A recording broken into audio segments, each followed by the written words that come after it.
지금 중국 우한에서 이 신종 코로나 바이러스, 이 코로나 바이러스가 창궐함으로 인해 가지고 지금 전 세계 우한거리가 되고 있습니다. 저는 이 우한 폐렴이라고 하죠. 이걸 왜 코로나 바이러스라 그러는가 좀 궁금했는데, 여러분, 이 코로나라는 말이 무슨 말입니까? 옛날 70년대 코로나 자동차 기억나세요? 이게 라틴어로 왕관이거든요. 크라운.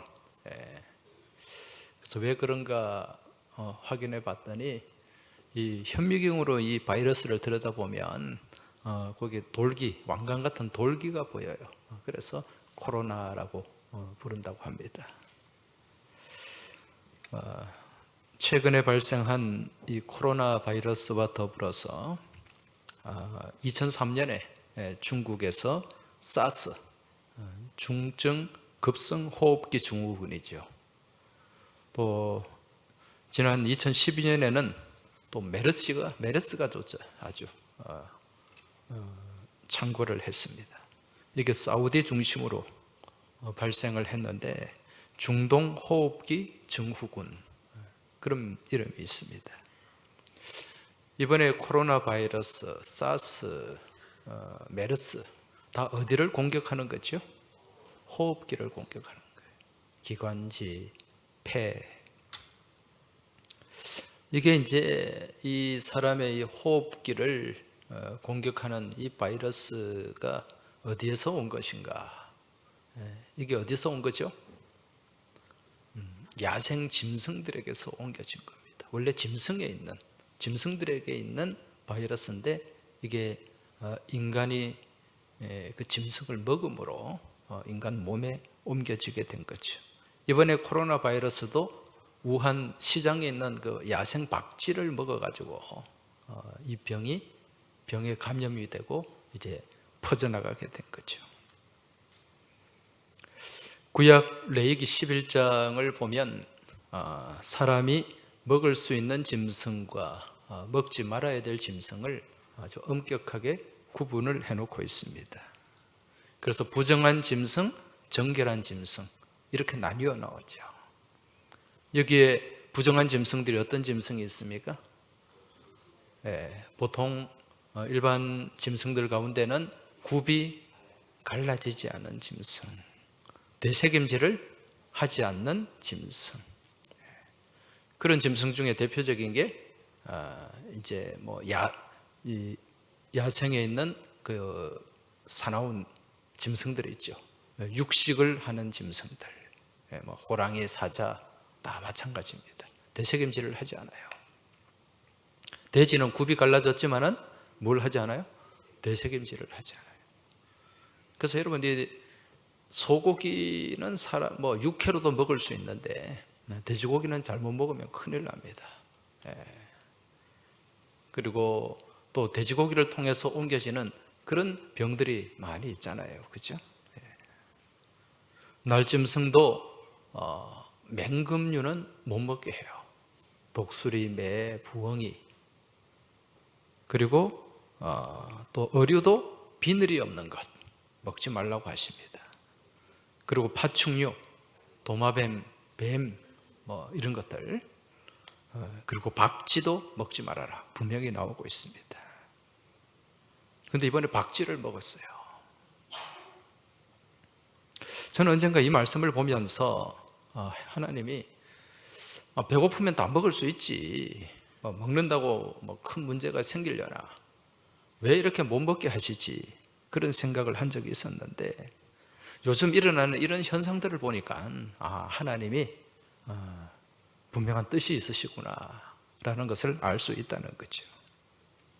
지난번에 사스 때도요, 그 야생 사양 고양이를 먹어가지고 그 병이 전파되고, 메르스도 야생 낙타를 통해 가지고 이게 전파가 되었고, 또 이번에 코로나 바이러스는 어떻습니까? 박쥐를 통해서. 이게 하나님의 뜻이 있다는 거죠. 특히 우리나라 사람들은 조심해야 됩니다. 몸에 좋다고 하면 건강에 좋다고 하면 중국 사람이나 우리나라 사람이나 이것저것 가리지 않고 다 먹잖아요. 심지어는 뭐 약이 된다 그러면 개똥도 주워다가 따려 먹는 나라가 우리나라인데, 예전에 저희 시골에 뱀을 좋아하는 아저씨가 있었어요. 그래서 어린아이들이 뱀 잡아오면 그 아저씨한테 가져가면 얼마씩 주고 그랬어요. 몇백 원씩. 뱀을 그래 많이 구워 드시고 술도 담가서 드시고 그 몸에 좋다고 생각하니까. 근데 그분 60도 못 살고 죽었어요. 그하고 상관없다는 거죠. 요즘 중국을 바라볼 때 중국이 참 걱정이 됩니다. 제가 중국을 걱정하는 이유는 뭐 중국을 좋아해서가 아니라 지금 우리나라하고 중국하고 밀접해요. 그죠? 경제적으로 우리가 수출도 많이 하고 또 중국을 많이 사오기도 합니다. 그래서 이 중국의 급변 상황이 생기면은 우리가 많은 타격, 영향을 받게 되기 때문에, 잘 아시겠지만은 중국이 이제 개혁 개방 정책을 실시한 것이 1978년입니다. 그 이전까지는 중국이라는 존재는 땅만 컸지 아무런 영향력이 없는 그런 나라였어요. 그런데 그 덩샤오핑이 이제 집권하면서 개혁 개방 정책을 펼쳤단 말입니다. 그러면서 이제 이후에 고도의 경제 성장을 이루었고 지금은 이제 세계 G2 대열에 올랐습니다. 요즘 중국을 세계의 공장이라고 얘기하지 않습니까? 그렇게 부를 만큼 전 세계 기업들이 이 중국에 진출을 많이 했습니다. 그리고 거기에 공장을 지어서 많은 상품을 생산했고, 그래서 전 세계 상품들 중에 중국제가 아닌 것이 별로 없을 정도로, 미국에 가가지고 선물을 샀는데 와서 보니까 메이드 인 차이나 중국제를 사오는 거예요. 그러면서 중국이 이제 경제력이 아주 힘이 생겼습니다. 부강해진 거죠. 이런 경제력을 바탕으로 해서 각종 굴기를 하고 있죠. 그렇죠? 무슨 굴기를 합니까? 우주 굴기, 또 자동차 굴기, 조선 굴기, 반도체 굴기, 배터리 굴기. 이 굴기라는 것은 우뚝 선다는 거예요. 세워나간다는 거죠. 그러면서 미국을 따라잡겠다고 하죠. 큰 소리를 떵떵 쳤습니다. 뒤로는 기술을 뺏겨가지고 훔치고 그렇게 하면서. 근데 이런 행위를 미국이 가만히 보고 있겠어요? 지난해 미국이 어떻게 했습니까? 무역 보복을 했죠. 중국 기업에 물건 팔지도 말고 중국 거 사오지도 말고 지금 트럼프가 그런 무역 보복을 했습니다. 지금 이 때문에 중국이 큰 타격을 입고 있어요. 아무리 지금 중국이 뭐 경제력이 있다고 해도요, 미국이 한번 재채기 해버리면 우한 폐렴에 걸려요. 상황이 이렇다 보니까 이제 중국에 공장을 세웠던 많은 나라들이 어떻게 합니까? 중국을 빠져나오는 거죠. 탈중국을 하고 있습니다.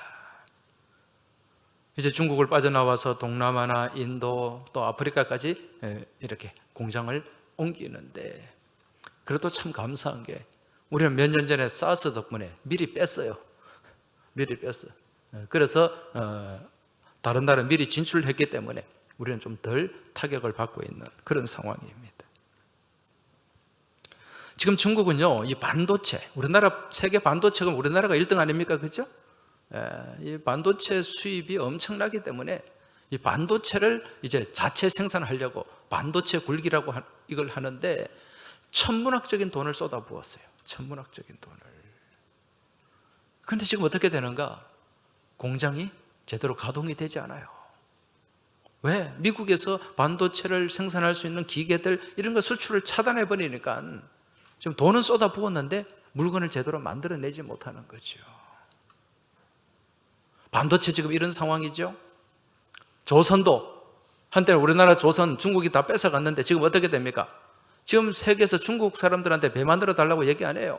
다시 우리나라로 다 돌아와요 지금. 왜? 중국만 배를 만들어 보니까 이게 가다가 그냥 바다에 멈춰버리고 안 되거든. 기술이 안 되니까. 그리고 이걸 만들어서 언제까지 만들어 달라고 딱 약속을 지켜야 되는데 약속도 못 지켜. 1년, 2년 정도 늦춰지니까 누가 거기 가서 배를 사겠습니까? 배터리 산업도 마찬가지예요. 거기다가 이런 전염병까지. 지금 중국은 출구가 없는 상황이에요, 지금. 또 여기에 엄청난 폭탄을 안고 있습니다, 여러분. 지금 중국이 무엇이 많으냐? 외채가 너무 많아요, 외채가. 지금 2조 달러가 넘는다 그래요, 2조 달러. 이건 천문학적인 금액입니다. 이게 시한폭탄이에요. 거기다가 지금 또 무슨 문제를 안고 있는가? 심각한 빈부격차. 지금 중국에 돈 많은 사람은 무지 많아요. 그런데 가난한 사람은 대부분의 사람들은 가난해. 하루에 3달러, 하루에 6달러, 우리 돈으로 3,000원, 6,000원 가지고 사는 사람들이 얼마나 많은지 몰라요. 지금 이 사람들이 부글부글 한다는 거죠. 그런데 더 위험한 게 있어요. 그게 뭔가? 중국의 소수민족들의 분열입니다. 소수민족. 여러분, 중국은요, 총 56개의 민족으로 이루어진 나라입니다. 그 중에 가장 인구가 많은 게 한족이에요, 한족. 한족이 90%고 나머지가 소수민족들이에요. 중국 인구가 지금 통계로 나오면 14억 3천만인데 그 중에 13억은 한족이고 나머지가 이제 소수민족 55개 민족이라고 생각하면 돼. 거기 우리 조선족도 들어있는 거예요. 위구르, 티베트 다 들어있어요. 그런데 문제는 이 나머지 55개 10%밖에 되지 않는 이 55개 민족이 땅의 70%를 가지고 있다는 거예요.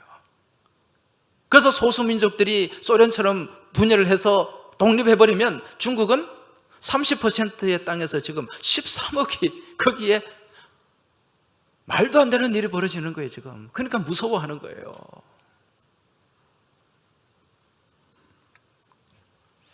그렇다면 오늘날 중국이 왜 이런 상황에 직면을 했을까? 이유는 분명합니다. 교만입니다. 중국의 교만입니다. 지금까지 중국은 빠르게 성장하는 이 경제력을 바탕으로 해서 주변국들을 향해 굉장히 무례하고 무리한 행동들을 해왔는데 그 중에 하나가 뭡니까? 우리나라를 향한 사드 보복이지요. 그리고 지금 중국이 어떤 일을 하고 있는가? 이 중국 국경 근처에 있는 주변 나라들의 역사를 어디에 편입을 시킵니까? 중국 역사에 편입을 시켜요. 이게 뭐냐? 동북공정이라고 하는 것입니다. 그리고 저쪽 서쪽으로 가면 서남공정, 서북공정. 저 북쪽에 그 위구르라는 민족이 있어요. 지금 여기 항상 시한폭탄이잖아요. 베이징 올림픽 때도 여기서 막 테러가 일어나고 그랬어요. 이 위구르는 옛날에 돌궐 족속이라고 생각해요. 국사에 나오는 돌궐족. 이 사람들의 역사를 중국 역사로 편입시키는 거예요. 이게 서북공정이에요. 어떻게 돌궐이 중국 한족의 역사가 될 수 있습니까? 이쪽에 남쪽으로 내려오면은 티벳이 있어요. 티벳, 달라이 라마가 있는 이 티벳의 역사를 어디에? 중국 역사로 편입을 시키는 거죠. 이게 서남공정이에요. 그럼 동북공정은 무엇인가? 어딜 것 같아요? 중국에서 동북쪽으로 한국에 있는 고구려 발해의 역사를 어디로? 중국 역사로 편입시키는 거죠. 즉 고구려가 이 중국의 한 부속 국가라는 거예요, 지금. 왜 이렇게 하는가? 이제 소수민족들을 분열시키지 않고 다 우리는 같은 중국이다. 그런 역사의식을 갖게 하고 뿐더러 나중에 한반도에 급변 상황이 생기면 북한을 먹겠다는 거예요. 여러분 간도라는 땅 아시죠? 간도, 북간도, 서간도. 이 간도는 원래 우리 땅이에요. 지금 거기에도 우리 민족이 조선적 자치주로 지금 남아 있어요. 일제가 그 을사 보호조약, 을사 늑약을 체결하면서 이제 중국과 타협을 합니다. 이 중국의 안동과 봉천 사이의 철도 건설, 이 부설권을 일본이 따내면서 이제 일본은 중국에게 뭘 인정을 해줬느냐? 간도가 중국 땅이라는 걸 인정해 준 거예요. 그게 간도 협약입니다, 여러분. 우리나라 의사는 전혀 상관없이 그렇게 강제적으로 체결된 거예요. 그러면서 중국 땅이 된 거예요, 지금. 거기가 어디입니까? 그쪽이 다 고구려 발해 역사의 근거지 아닙니까? 나중에는 한반도에 급변 상황이 생기면 어떻게 하느냐? 중국은 북한까지 먹겠다는 거예요. 왜? 북한까지가 어디의 역사이기 때문에? 고구려의 역사이기 때문에. 이런 아주 음흉한 그런 지금 술책을 하고 있는 거예요. 이게 교만하다는 거죠. 그리고 아까 말씀드린 것처럼 사드 보복, 한한령이 뭡니까? 우리나라 한류, 연예인들 중국에서 방송 못합니다, 그죠? 광고 못해요. 아예 금지를 시켜버리는 거예요. 이런 주변국들을 향해 얼마나 교만한 태도를 취하고 있는지 모릅니다. 그런데 더 심각한 문제가 뭔지 압니까? 중국의 공산당들이 무엇을 탄압한다? 교회를 탄압한다는 거예요. 교회를. 과거 등소평이죠? 등소평이 개혁 개방을 할 때 기독교 선교를 허용을 했어요. 그래서 기독교 복음이 중국 땅에 들어갔는데 이 중국의 복음이 폭발적으로 성장하기 시작했습니다. 우리나라 복음이 부흥하던 것처럼 이처럼 기독교 복음이 부흥하고 교회가 폭발적으로 성장하고 기독교 인구가 늘어나면서 중국 경제가 폭발적으로 성장한 거예요. 우리나라도 그렇잖아요. 과거 70년대, 80년대 엄청난 고도 성장을 이룰 때 교회가 복음이 폭발적으로 일어났습니다, 여러분. 그런데 문제는 이제 2010년에 들어와가지고 기독교 인구가 너무 많이 늘어나는 거예요. 폭발적으로 성장하니까 그냥 이 공산당이 이제 이걸 두려워하기 시작합니다. 2010년대 들어가지고요, 중국 기독교 인구가, 개신교 인구가 1억 3천만이 넘어버렸어. 중국 공산당이 9천만이에요. 지금 공산당보다 기독교 인구가 더 많으니까 이거 안 되겠다. 탄압해야 되겠다. 그렇게 결정을 한 거예요. 누가? 시진핑이. 그래서 본격적으로 지금 지난 2016년, 17년부터 이 교회가 지금 탄압을 받고 있어요. 대형 교회들을 탄압합니다. 대형 교회 목사들 감옥에 막 5년, 10년씩 때려서 집어넣어요. 선교사 추방합니다. 심지어는 어떤 일이 있었냐면은 중국의 그 샨시성이라고 하는 지역에 금초대 교회라고 5만 명이 모이는 교회예요. 그런데 이 교회가 건축법을 위반했다는 그런 빌미를 걸어가지고 다이너마이트를 해가지고 교회를 그냥 폭파시켜버렸어요. 지금 이런 일들이 지금 중국에서 일어난다니까요, 여러분. 지금 중국 선교 못하잖아요, 우리가. 선교사 지금 제가 아는 선교사도 다 쫓겨났어요. 엄청나게 지금 복음 교회를 핍박하고 있다는 것입니다. 여러분, 하나님이 가만히 보고 있겠어요? 지난 1997년에 우리가 중국 흑룡강성 벌리현에 무슨 교회를 세웠습니까? 성서교회. 제가 거기 지난 한 몇 년 전에는 거의 매년 갔어요. 가서 집회하고 신방하고 안수하고, 그러니까 막 역사가 일어나요. 앞을 못 보던 사람이 보는 그런 역사가 일어나고, 제가 그런 거 지난번에 다 보고 했지 않습니까? 지금 못 갑니다. 차단해버렸기 때문에. 모든 길이 지금 다 막히고 있어요. 과거 우리나라가 이런 복음의 폭발적인 성장과 함께 놀라운 경제 발전을 이루었는데 지금 중국이요, 이걸 모르는 거예요. 지금 영적 시각이 없으니까. 그러면서 교회를 탄압하고 지금 1억 3천만이 넘으니까 이제 교회를 무너뜨리는 거죠. 왜 긴장해서 이렇게 하는가? 통계가 나왔는데 중국이 계속 이렇게 교회가 성장하면 2030년이 되면 앞으로 10년 뒤죠. 신도수가 2억 5천만이 되고 개신교 신도가 전 세계 제1의 기독교 국가가 된다는 그 통계가 나왔어요. 그걸 보고 화들짝 놀란 거예요. 그러면서 지금 교회를 막 짓밟고 있는 것입니다. 굴러 들어온 복을 지금 중국이 차버리고 있는 상황이에요. 지금 몇 년 사이에 일어나는 이 중국의 위기들은 바로 이런 교회 탄압과 함께 맥을 같이 하고 있다는 것, 이건 조금의 영적 시각만 있어도 다 볼 수 있는 것입니다, 여러분. 중국이 이처럼 교만한 자세로, 교만한 태도로 나아가면 결국 옛날 소련처럼 붕괴될 수밖에 없고, 그래도 소련은 붕괴되어도 넓은 땅이라도 있었지, 러시아는. 중국은요, 나머지 30% 정도밖에 되지 않은 그런 좁은 데서 그냥 막, 좀 제가 죄송합니다, 이런 표현을 쳤어서 박 터지게 살아야 되는 거예요. 정말 그 13억의 인구가 그 좁은 땅덩어리 안에서. 자, 제가 이렇게 중국의 상황을 자세하게 말씀드린 이유는 오늘 우리가 이 중국의 상황을 보면서 타산지석으로 삼아야 돼요. 네. 여러분, 우리나라가 어떤 나라였습니까? 100년 전만 하더라도 어둡고 소망 없는 땅이었습니다, 여러분. 그런데 복음이 들어와서 소망을 갖게 되었고, 복음의 성장, 교회 부흥과 함께 우리나라가 오늘 여기까지 오게 된 줄 믿으시기 바랍니다. 이걸 우리가 한시라도 잊으면 안 돼요.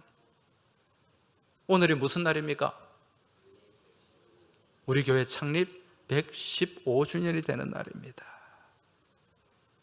115년 전에 여러분, 우리나라의 상황이 어떠했습니까?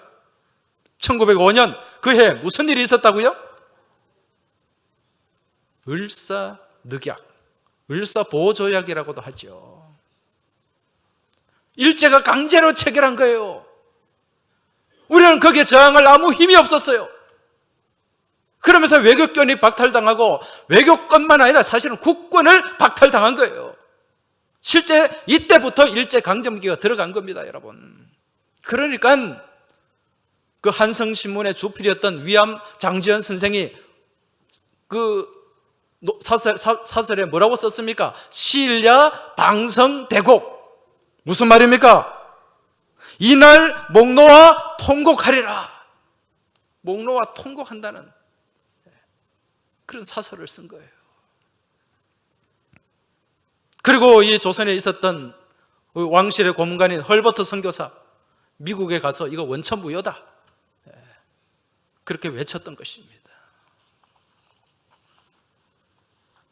이처럼 가만히 앉아서 나라가 망하는 꼴을 지켜봐야 했던 지도자와 백성들, 이루 말할 수 없는 패배감, 울분을 삼켜야 했습니다. 그렇게 패배와 좌절감 속에서 생겨난 말이 무슨 말이라 그래요? 을사년스럽다. 을사년스럽다. 여기서 나온 말이 무슨 말이라 그랬습니까? 을씨년스럽다. 정말 을씨년스러운 때였어요, 그때가. 이런 을씨년스러운 시대에 세워진 교회, 여러분, 그 교회가 무슨 교회입니까?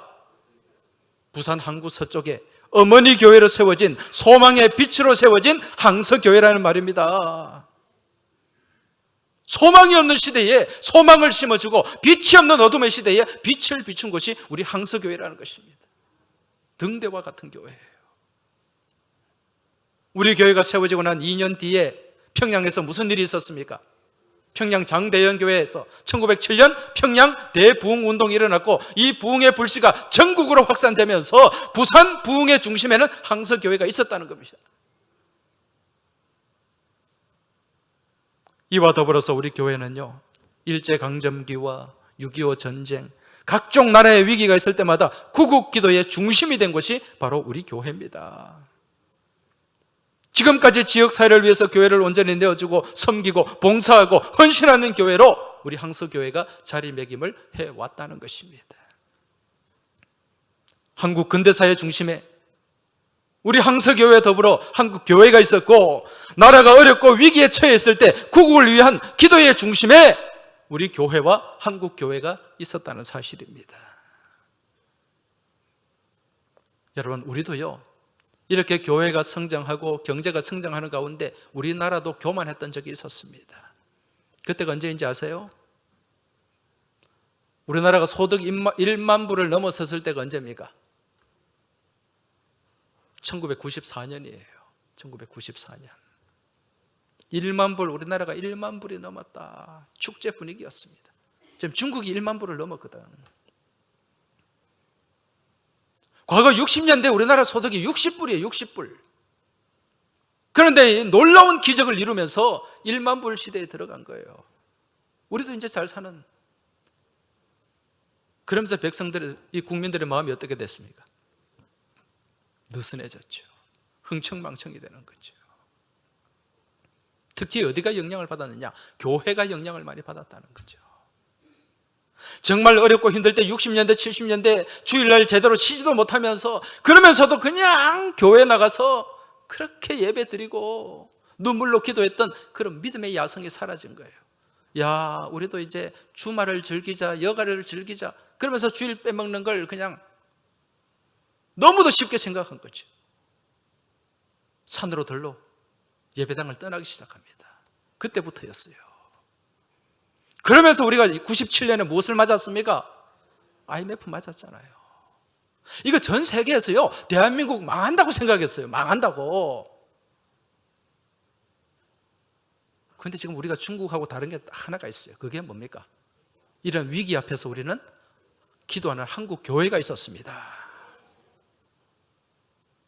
제가 자주 말씀드리잖아요. 저는 IMF 97년 12월 31일 송구 영신 예배, 그때를 제가 잊지를 못한다고요. 예배에 앉을 자리가, 교회당에, 예배당에 앉을 자리가 없는 거예요. 성찬식을 하는데 평소에는 포도주가 엄청 남았는데 포도주가 없어가지고 급하게 막 포도주를 더 보충하려고 의자를 중간에 놓고, 우리 교회 얘기는 아니에요. 제가 서울에 있을 때예요. 산으로 들러 떠났던 사람들이 회개의 자리로 들어와서 막 그렇게 기도한 거죠. 그때 서울 강남에는요, 엄청난 실직자들이 있었습니다. 다 기업의 중견 간부들이고 잘 나가던 사람들이 하루아침에 그냥 잘려가지고 어디로 왔느냐? 교회로 온 거예요. 교회로. 하나님은 그 기도 들으신 줄 믿습니다. 우리는 이런 모습이 있다는 거예요. 근데 문제는 지금 우리가 큰 문제가 무엇인가?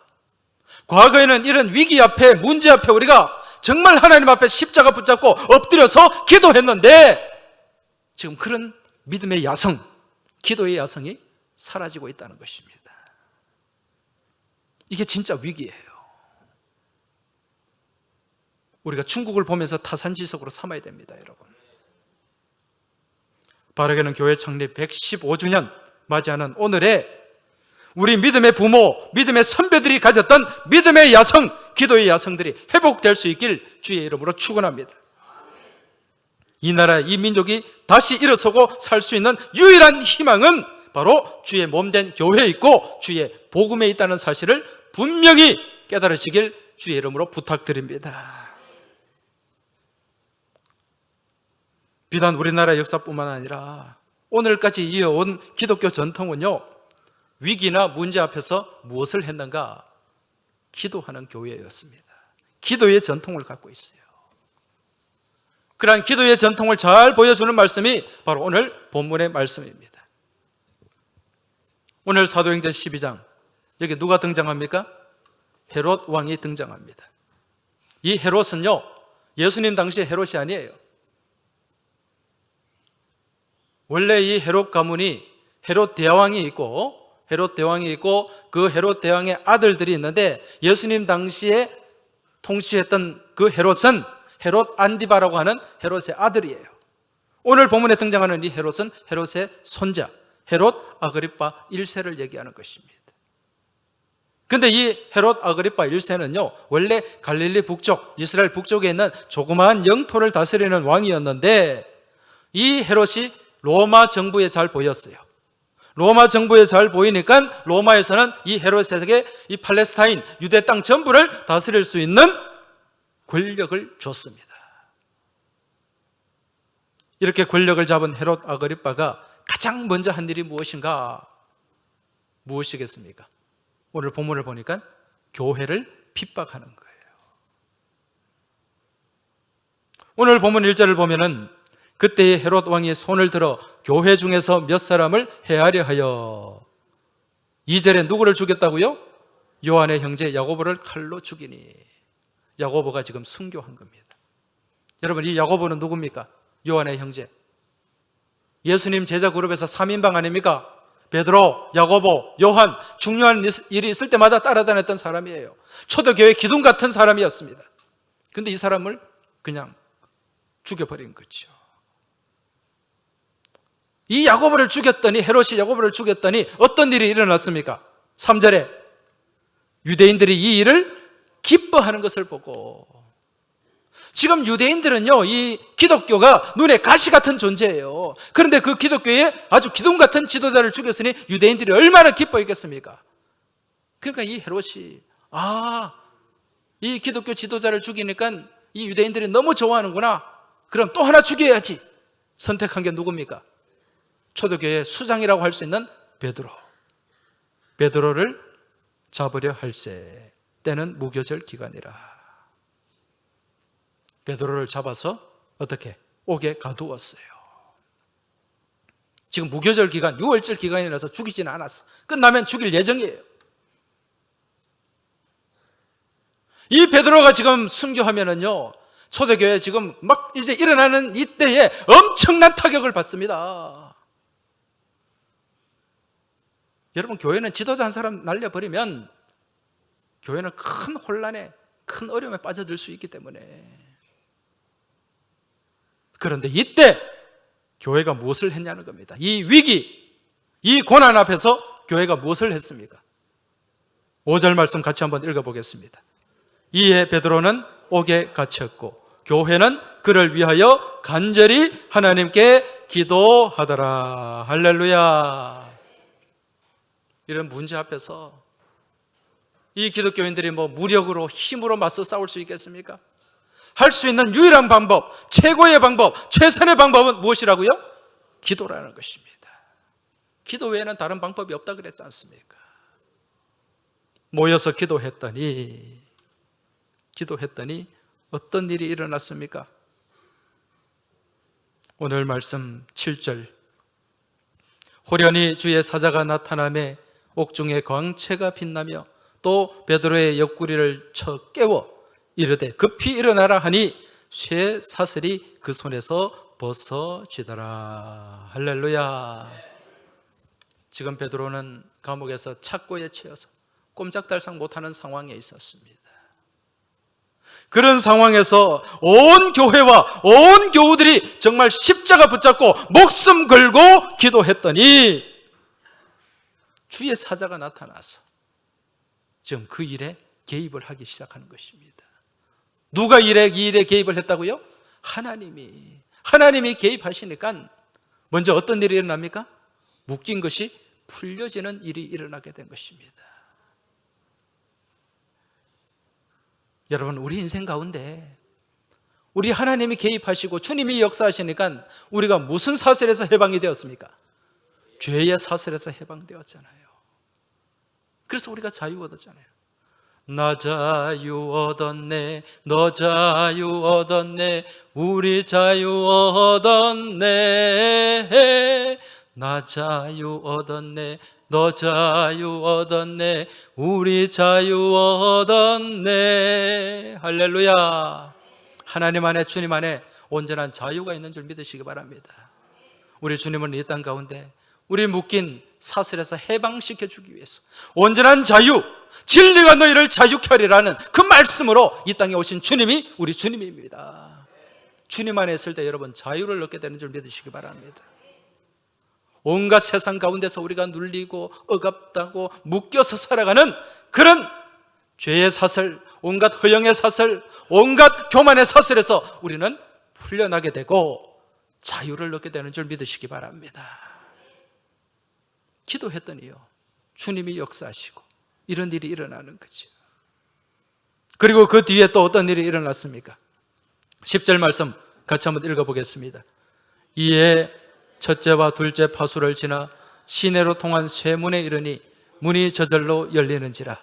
나와서 한 거리를 지나매 천사가 곧 떠나더라. 할렐루야. 지금 무엇이 열렸다고 말씀합니까? 쇠문이 열렸어요. 잠긴 문이 열렸습니다, 여러분. 지금 베드로가 아무리 자유를 얻어도 문이 닫혀 있으면 나갈 수가 없습니다. 그런데 기도할 때 십자가 붙잡고 하나님께 엎드려 기도할 때 무엇이 열렸다고요? 문이 열렸다는 겁니다. 여러분, 우리가 이처럼 기도할 때 우리 앞을 가로막고 있는 닫힌 문들이 온전히 열려지게 되는 줄 믿으시기 바랍니다. 지금도요, 앞을 향해 나가고 싶지만은 문이 닫혀가지고 열리지 않아가지고 더 이상 나가지 못하는 사람들이 얼마나 많은지 몰라요. 우리 인생이 형통하려면 문이 열려야 됩니다. 학업의 문이 열려야 대학을 갈 수 있어요. 직장의 문이 열려야 됩니다. 물질의 문이 열려야 됩니다. 건강의 문이 열리고 태의 문이 열려야 돼요. 문이 닫히면 아무것도 할 수 없다는 것입니다. 문이 열리지 않으면 그 인생이 얼마나 고단하고 얼마나 답답해지는지 몰라요. 얼마나 힘들어지는지 몰라요. 이 인생의 문을 열어주시는 분이 누굽니까? 바로 우리 인생의 열쇠를 가지고 계시는 우리 주님인 줄 믿으시기 바랍니다. 이런 일들이 무엇할 때 일어난다고요? 기도할 때 일어난다는 거죠. 우리 그리스도인들이 기도하고 온 교회가 합심하여 기도할 때 이런 놀라운 일들이 일어납니다. 여러분, 기도가 아무것도 아닌 것 같죠? 그런 어리석은 생각하지 마시기 바랍니다. 기도에는요, 우리가 상상하지 못하는 놀라운 능력이 담겨 있습니다. 왜 그렇습니까? 기도는 하나님의 능력을 우리의 삶의 자리로 옮겨오는 믿음의 과정이기 때문에 그렇습니다. 할렐루야. 하나님의 능력을 여러분의 삶의 자리로 옮겨오시길 바랍니다. 무엇을 통하여? 기도를 통하여. 기도에 게으르지 마시기 바랍니다. 교회에서 기도합시다. 모이자. 기도의 시간에 모이자. 그러면 여러분 빠지지 말고 나오세요. 초하루 새벽기도 나오세요. 성령 집회 나오세요. 왜 기도 안 합니까? 기도해야 우리가 살 수 있어요. 내 힘으로는 할 수 없습니다. 기도를 드리세요. 기도를 드리세요. 놀라운 일이 생깁니다. 기도 드리세요. 할렐루야. 우리가 살아가면서 우리 삶 가운데 어떤 위기가 찾아와도 우리가 하나님 앞에 간절히 기도하며 나아갈 때 우리 하나님은 우리의 묶인 것을 풀어주시고요, 우리의 닫힌 문을 열어주시고 우리를 복된 길로 이끄시고 인도하실 줄 믿습니다. 지금까지 한국 교회를 하나님이 그렇게 인도해 오셨어요. 왜? 우리가 기도하는 가운데. 여러분, 이 기도의 끈을 놓치지 마시기 바랍니다. 기도의 무릎을 꿇지 마시기 바랍니다. 온전히 기도하는 가운데 금년 한 해 주님 안에서 복된 길을 걸어가며 묶인 것이 풀려지고 닫힌 문이 열리는 은혜가 있길 주의 이름으로 축원합니다. 기도드리겠습니다. 하나님 아버지, 저희들이 하나님의 자녀, 또 하나님을 믿는 자라고 하면서 하나님 앞에 온전히 기도하지 못하였음을 고백합니다. 기도하지 않는 자는 교만한 자요, 기도하지 않는 자는 믿음이 없는 자임을 저희들이 분명히 알고 있으면서도 엎드리지 못하고 기도하지 못하고 의뢰하지 못하고 맡기지 못하였음을 이 시간 자복합니다. 주님, 기도하게 하여 주옵소서. 우리 믿음의 선진, 믿음의 선배들이 나라의 위기, 교회의 위기, 어려움이 있을 때마다 엎드려 기도했듯이 저희들 또한 이 시대를 바라보며 이 나라를 바라보며 이 민족을 바라보며 이 교회를 바라보며 기도하는 주의 신실한 기도의 백성들이 될 수 있도록, 기도의 용사들이 될 수 있도록 주님 도와주시옵소서. 모든 것 주님께 맡기며 우리 주님 예수 그리스도 이름으로 기도하옵나이다. 아멘.